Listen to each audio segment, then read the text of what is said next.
Dan selanjutnya kita dengarkan ceramah dari Ustadz kami kita Dr. Haji Safari Nasution. Assalamualaikum warahmatullahi wabarakatuh. Alhamdulillah wassalatu wassalamu ala rasulillah. Allahumma sholli ala Muhammadin sayyidil mursalin wa ala alihi wa sahbihi ajma'in. Hari ini tanggal 29 Rajab. 29 Rajab berarti baru 2 hari kita melewati Isra Mi'rajnya Nabi kita Muhammad sallallahu alaihi wasallam, dan insya Allah kurang lebih 1 bulan lagi kita akan masuk bulan suci Ramadan. Mudah-mudahan kita diberi kesehatan, panjang umur, sehingga nanti kita bertemu dengan bulan yang mulia. Amin. Amin ya rabbal alamin. Al-Isra ayat 1. Subhanalladzi asra bi'abdihi lailam minal masjidil harami ilal masjidil aqsa. Maha suci Allah yang memperjalankan hambanya di malam hari dari Masjidil Haram ke Masjidil Aqsa. Masjidil Haram di Mekkah, Masjidil Aqsa di Palestina. Berangkat malam itu dan pulang malam itu. Berapa jauhnya? 1.500 km kurang lebih. Pada saat itu yang ada onta, perjalanan 40 hari. Lewat laut 7 hari, kapal barang. Lewat udara 7 jam melalui Jordania. Rasulullah SAW tidak 7 hari, tidak 7 jam, dan tidak 40 hari untuk berangkat Isra dan Mi'raj, tapi berangkat di malam itu dan pulang malam itu juga. Pandok ni natobang guru di huta, ibolus yang humalibos, umutuk bulung-bulungi, indah pedoso bulung-bulungi madung bol kasia. Sangat cepat perjalanannya. Seandainya diumpamakan ketika ia lewat daun bergoyang, belum henti daun itu bergoyang, dia sudah sampai. Itulah cepatnya. Karena itulah tunggangannya pun disebut buruk, kilat. Kilat tunggangannya. Kawannya pun malaikat Jibril. Kalau saparin kawannya, mungkin sudah hancurlah saparin itu. Karena itulah maka Al-Quran mengabadikan Subhana, Maha Suci Allah. Kalau kita lihat pada keterangan Subhana, maknanya ada 2. Yang pertama, Maha Suci dalam artian tidak ada yang sepadan dengannya. Penciptaan itu sangat luar biasa. Tidak ada ciptaan yang seluar biasa itu yang bisa diciptakan oleh selain Allah Subhanahu wa ta'ala. Tidak ada yang mampu mencontohnya. Teknologi secepat apapun, sehebat apapun, seahli apapun, maka itu ia Subhana, laisa kamitslihi syai'un wa huwas samiul basir. Hanya Allah yang punya kekuasaan sampai seluar biasa itu. Itu yang pertama. Yang kedua, Subhana dalam artian apa Bapak dan Ibu? Ciptaan yang maha agung. Ciptaan itu sangat agung. Pertama, keagungan yang diciptakan seperti itu oleh Allah Subhanahu wa ta'ala yang maha agung, punya keseimbangan dalam segala hal, baik pada benda itu sendiri maupun pada aspek di luar benda. Manusia diciptakan Allah penuh keseimbangan. Dalam diri manusia ini banyak organ yang fungsinya bermacam ragam, tapi tidak ada bentrokan di dalamnya, selalu seimbang. Pandangan mata ini, mata diciptakan Allah kiri dan kanan. Kalau mata ini sehat sebagaimana penciptaannya, maka tidaklah pernah berselisih paham antara mata kiri dan mata kanan. Seimbang. Tangan Allah ciptakan dua, kanan dan kiri. Kalaulah tangan ini berfungsi sesuai ciptaannya oleh Allah Subhanahu wa Ta'ala, maka kiri dan kanan akan saling melengkapi, tidak pernah bentrok, tidak pernah iri hati. Mereka akan berkompetisi dalam keadaan kompetisi yang sehat, seimbang dalam satu tubuh. Begitu pula ciptaan Allah ini seimbang antara diri sendiri dengan unsur yang di luar diri. Allah ciptakan harimau tinggal di hutan, miniaturnya ada di kampung, namanya kucing. Kalau kita lihat dalam segala hal, harimau dan kucing lebih banyak mirip daripada bedanya. Miripnya lebih banyak daripada bedanya, cuma yang satu tinggal di kampung bersama manusia, yang satu tinggal di hutan. Tapi kalau kita lihat dari aspek keseimbangan, kucing Bapak Ibu sekali beranak bisa 6, dan dalam setiap 6 bulan dia bisa melahirkan. Tapi harimau, kalau Allah buat seperti berkembang biaknya kucing, habis di hutan, maka rusaklah keseimbangan. Maka Allah ciptakan harimau agak sulit berkembangnya, sampai dilindungi pun tetap juga habis. Ada yang tak dilindungi, selalu dikonsumsi. Setiap hari raya kurban berapa juta sapi yang disembelih, tapi tak habis-habis sapi. Itulah keseimbangan yang Allah ciptakan.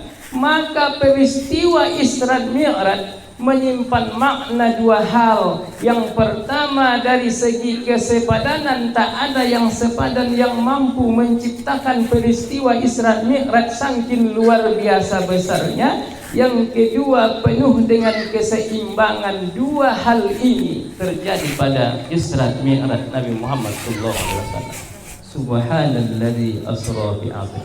Maka kalau begitu, Isra Mi'raj bukanlah konsumsi akal. Bukanlah setiap yang benar harus masuk akal. Kalau ada yang tidak masuk akal, periksa dulu apakah itu jangan-jangan akalnya yang terlalu kecil untuk menerima peristiwa yang besar. Peristiwa seperti Isra Mi'raj yang besar itu. Oleh sebab itu, ketika Ummu Hani disampaikan, jadi Rasul berangkat Isra Mi'raj itu tidurnya di rumah Ummu Hani namanya, putri dari Abu Thalib. Nama aslinya adalah Fahitah binti Abu Thalib. Apa jawab Fahitah? Oh saudaraku, jangan ceritakan itu ke orang lain, nanti tersiksa kita. Karena kalau dikonsumsi oleh akal tidak masuk. Waktu itu perjalanan 40 hari baru sampai, ini hitungan sebentar saja sudah berangkat dan sudah pulang. Tapi ketika ditanya kepada Abu Bakar, "Hai Abu Bakar, Muhammad menceritakan begini dan sedemikian jauh, bukan hanya sampai ke Masjidil Aqsa di Palestina, telah sampai 2 ke langit. Lewat lagi pertama, kedua, ketiga, sampai ke Rob ada Sidratul Muntaha, bertemu dengan Allah Subhanahu wa Ta'ala, dan sudah pulang juga malam ini." Apa jawab Abu Bakar? Abu Bakar bertanya, "Betul itu dari Muhammad?" "Betul." Kalau Muhammad yang menceritakan, lebih dari itu pun saya percaya. Lebih dari itu pun saya percaya. Bapak Ibu yang berbahagia, kapan itu terjadi? Terjadinya di bulan Rajab. Di bulan Rajab terjadinya. Kemudian apa penyebabnya? Penyebabnya rupanya antara lain ya, dia sedang berduka. Yang pertama meninggal Abu Thalib, yang kedua meninggal Khadijah, yang ketiga ditolak dakwahnya di Thaif. Meninggal Abu Thalib itu adalah bulan Rajab, meninggal Khadijah di bulan Ramadan. Maka ada pendapat yang mengatakan Isra Mi'raj itu terjadi di bulan Ramadan. Tapi kita tidak ikut pendapat itu. Mengapa tidak ikut pendapat itu? Pulangnya dari Thaif, dakwah yang ditolak di Thaif itu adalah bulan Syawal. Maka tahun depannya lah terjadi Isra Mi'raj itu. Bapak Ibu yang berbahagia, peristiwa yang sulit, yang lemah akal menerimanya, karena Rasul bersedih bersedih luar biasa. Pamannya yang selama ini membackup dakwah Nabi, pamannya yang selama ini menjadi baris depan dalam mempertahankan bagaimana supaya dakwah Nabi berjalan lancar. Sampai-sampai kaum Quraisy pernah menawarkan, "Hai Abu Thalib, kalau memang harta yang engkau inginkan, kami kasih harta. Kalau memang jabatan yang engkau inginkan, kami kasih jabatan. Terakhir, kalau memang harus kami ganti Muhammad itu, kami bawa ini anak muda yang tampan. Ambillah anak muda ini dengan syarat berikan kepada kami Muhammad, karena kami terganggu dengan dakwah yang ia lakukan di kota ini dan kami akan membunuhnya." Apa jawab Abu Thalib? Tidak masuk akal, saudara-saudaraku. Apakah mungkin saya akan menyerahkan anakku kepada kalian supaya kalian bunuh, sedangkan kalian serahkan anak kalian kepadaku untuk saya pelihara? Tidak ada jalan berunding untuk itu. Muhammad terus melakukan dakwah. Tiba-tiba Abu Thalib dipanggil oleh Allah Subhanahu wa taala. Yang kedua, Khadijah orang yang berjasa. Apa jasanya? Ketika Rasulullah menerima wahyu dari Allah Subhanahu wa taala, Rasulullah menceritakan turunnya wahyu, kemudian menyampaikan risalah kenabiannya. Semua orang menolak, semua orang membantah. Orang yang dekat dengan Nabi membantahnya, orang yang biasa mempercayainya mendustakannya. Tak ada yang menerima. Yang menerima siapa? Khadijah. Khadijah dipanggil oleh Allah Subhanahu wa taala. Luar biasa pengorbanan Khadijah. Menurut kisah dari ulama-ulama, sepertiga kota Makkah adalah miliknya. Kalau kota Makkah itu 3 kecamatan, 1 kecamatannya milik Khadijah seorang. Berapa kayanya Khadijah itu?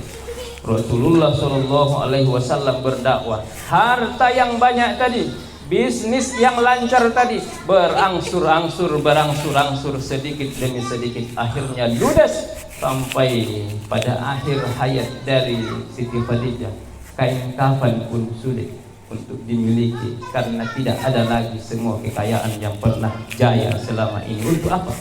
Untuk dakwah Rasulullah dipanggil oleh Allah Subhanahu wa taala itu. Maka peristiwa itu kalau dikonsumsi oleh akal, tidak akan bisa akal memprosesnya untuk ikhlas. Maka apa yang harus menerimanya? Yang menerimanya adalah iman. Perjalanan Isra Mi'raj, Rasul beriman. Kemudian cerita Isra Mi'raj akan berterima apabila dipakai dengan alat iman, tidak bisa dipakai dengan alat akal. Maka dalam hidup ini, kalau ada masalah, pakailah iman, jangan pakai akal. Tidak semua yang sulit menurut akal sulit menurut iman. Tidak. Banyak hal yang sangat mudah menurut iman padahal sulit menurut akal. Pada hari ini Ikanas ini berjaya di kota Pekanbaru. Kalau dipikir-pikir bapak-bapak dan ibu-ibu yang berbahagia, dulu kita di kampung SD pun sulit. SD pun sulit. Kami SD 3 orang satu kelas.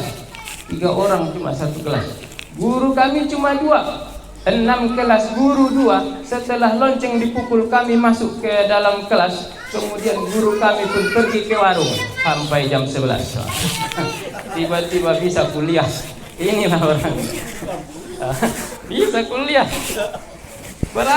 Berangkat sekolah, ada yang lulus di USU.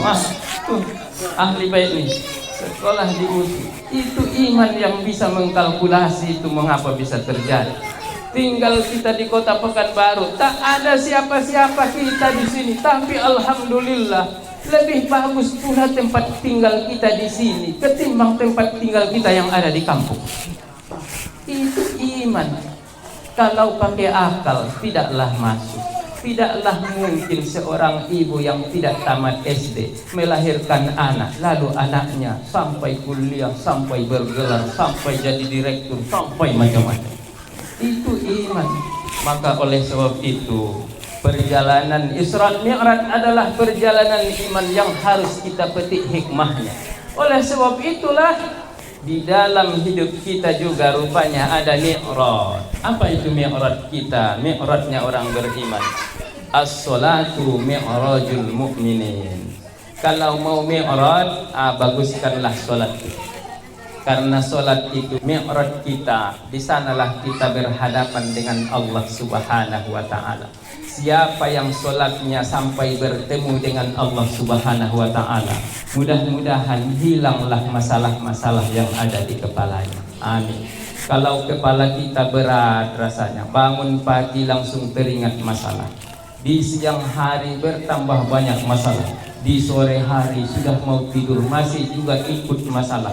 Dipejamkan mata masalah yang nampak. Kepala ini berat, tundukkanlah ke sajadah. Mudah-mudahan muatannya akan tumpah kepada Allah Subhanahu wa taala. Bagaimana caranya? Ya banyak caranya. Maka kalau bicara tentang sholat yang khusyuk itu, antara lain Al-Ghazali menyebut, jangan baca usolli dulu kalau belum sadar bahwa kita sedang mau bertemu dengan Allah. Jangan angkat takbir dulu kalau kita belum betul-betul meresapi kita sedang mau sholat. Kemudian kalau dapat, belajarilah artinya. Arti apa yang kita sampaikan kepada Allah. Kemudian rasakanlah apa yang kita sampaikan. Jadi rupanya sholat ini perkataannya harus lebih banyak ke dalam daripada keluar.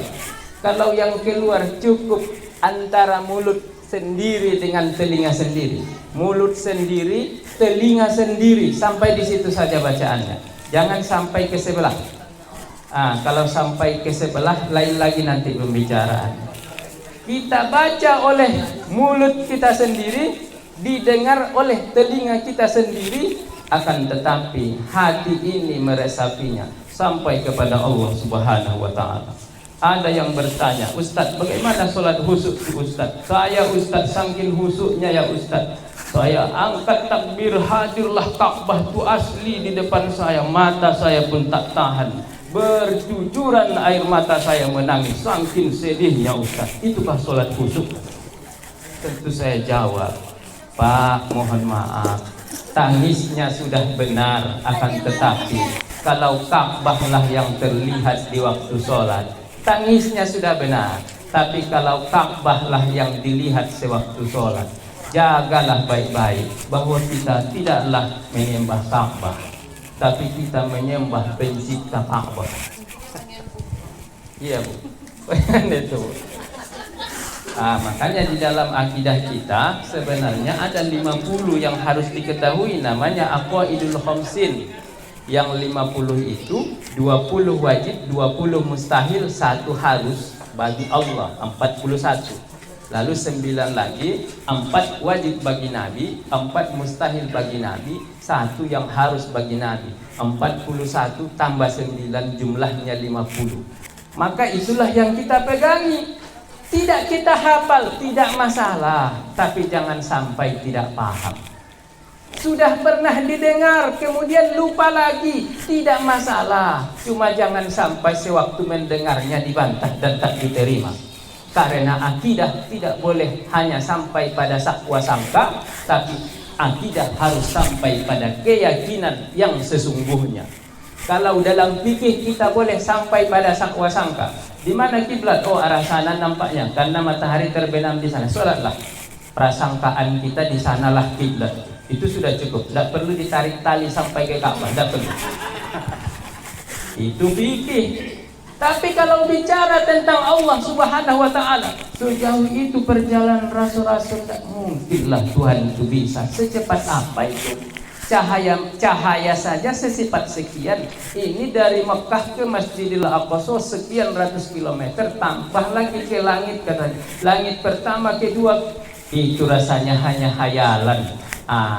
Jadi kalau ragu terhadap kekuasaan Allah, Bapak dan Ibu, syahadatlah balik mulai sekarang. Syahadat adalah persaksian kita, syahadat adalah pembela kita, karena di sanalah kita minta perlindungan Allah Subhanahu wa taala. Tentu Allah yang kita maksud, bukanlah Allah yang kita ragu terhadapnya, tapi Allah yang kita yakin sesungguhnya. Sesungguhnya Allah Maha Kuasa, Allah Maha Mendengar, Allah Maha Melihat. Dan apabila sudah sampai di situ, akal pun tak berfungsi lagi, akal pun mengaku sesungguhnya iman inilah bekal kita. Bukan lagi akal ini bekal kita. Itulah maka nasihat Rasul kepada Muaz bin Jabal, perbaiki sampanmu. Perbaiki sampan itu kalau dipikir-pikir di Mekah tidak pakai sampan orang, yang pakaikan unta, yang pakaikan kuda, karena padang pasir. Tapi mengapa disebut sampan? Rupanya yang dimaksud adalah perbaikilah syahadatmu, karena dengan syahadat yang benar itulah yang akan menjadi tungganganmu, itulah yang akan menjadi kendaraan yang menyelamatkan kita mulai dari dunia ini sampai bertemu dengan Allah Subhanahu wa taala. Isra Mi'raj mengajarkan kita perjalanan spiritual, dan kita punya perjalanan spiritual 5 waktu sehari semalam. Itulah solat yang kita lakukan, dan solat itu pula lah oleh-oleh yang dibawa oleh Nabi kita sampai sekarang yang masih kita berpegangi dalam rangka menyambut bulan suci Ramadan. Bulan suci tidak akan menjadi suci kalau orang yang mendatanginya adalah orang yang kotor. Bulan suci akan menjadi berkah apabila orang yang mendatanginya adalah orang yang mencari berkah. Maka mudah-mudahan pertemuan ini menjadi ibrah buat kita dalam membersihkan diri, kemudian kita diberi kesehatan, kekuatan iman lahir dan batin, masuk pada bulan Ramadan nanti kita mendapat kesucian. Amin ya rabbal alamin. Mohon maaf apabila ada kehilapan. Terima kasih atas perhatian. Assalamualaikum warahmatullahi wabarakatuh.